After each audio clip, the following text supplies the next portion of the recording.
You're so pretty. You're so pretty. Oh my goodness. I love you. I love you. Oh, you want me to rub your belly? Hey y'all, it's Hannah and welcome back to my channel. Today I'm going to be giving you guys a list of things that you are going to need when you are getting your first horse. And most of the products that I am talking about today are going to be linked down there in the description box. And I am also going to link a few of my favorite online tack stores. So yeah, I hope this video is helpful and I hope you guys enjoy it. Give it a thumbs up if you do enjoy it so I know you guys liked it. And subscribe for more videos of mine. So yeah, let's just get started. Okay, so the first thing is a halter, of course, and I get asked all the time if I like rope halters or nylon halters, and it kind of depends on what I'm doing. I like both of them.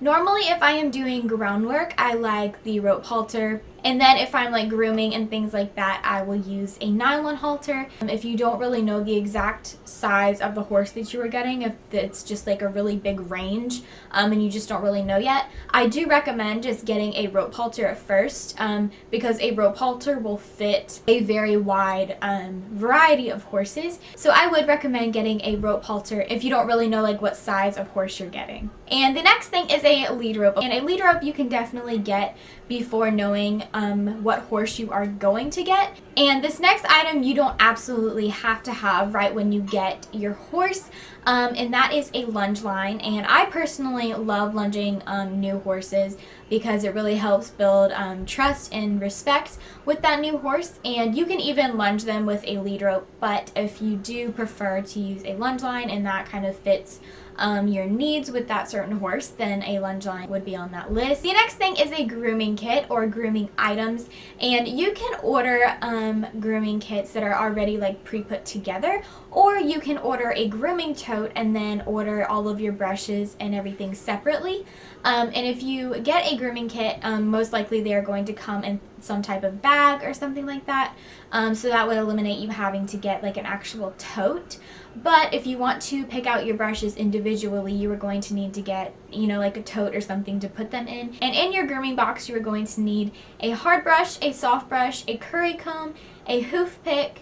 And I also like keeping baby wipes with my grooming stuff because I like to clean out my horse's nostrils and like around their eyes with the baby wipes. And also hoof dressing for cracking and dryness and things like that. And these next couple of items, it kind of depends on whether or not you get your horse in the summertime or in the fall and winter, just because it kind of depends on the bugs and just the weather basically. But if you do get your horse in the spring, summer, or early fall, depending on your weather, I would get like fly spray and a fly mask and also sunscreen. If your horse has like a snip or something on her or his nose, like they have white marks or something, they will get sunburn. So normally I will get sunscreen for like babies or small children to put on the horse's nose or their face or something. And if your horse just has those markings on their nose, and they do wear a fly mask, you can actually get a fly mask with a nose on it, and I will insert a picture right here so you guys know what I'm talking about. But it's just a fly mask and it covers their nose, so you don't have to put sunscreen on it because the fly mask protects it from the sun. The next thing is a bucket, and just a simple bucket. You will use a bucket for a lot of things: cleaning your brushes, cleaning your tack, just a bunch of different things. So I would recommend getting a bucket. The next thing is a feed bowl, or something for your horse to eat out of. And if you're boarding your horse, that might be available to you, but I'm not really sure. Just kind of depends on your situation and everything. But you are going to need something to feed your horse in, so like some type of bowl for them, and also a water trough. Keep in mind that horses on average, like your average size horse, drinks around 10 gallons of water a day. For one horse, I would have at least a 20-25 gallon water trough. That way you know that they have enough water throughout the day. The next thing is something to put their feed in, and I keep my feed bags in trash cans. A lot of people do that just to keep them dry and away from, like rats and bugs and things like that. So that is the next thing on the list, is a trash can if you prefer to keep your feed in a trash can. And then also a feed scoop to measure your feed and everything like that. The next thing on the list is a medical bag in case your horse gets any minor cuts or, you know, wounds or anything like that. And a few things that I like to keep in my medical bag are Wonder Dust, Cut Heal, and Benadine. And I will, again, have those linked in the description box. And the last thing is tack.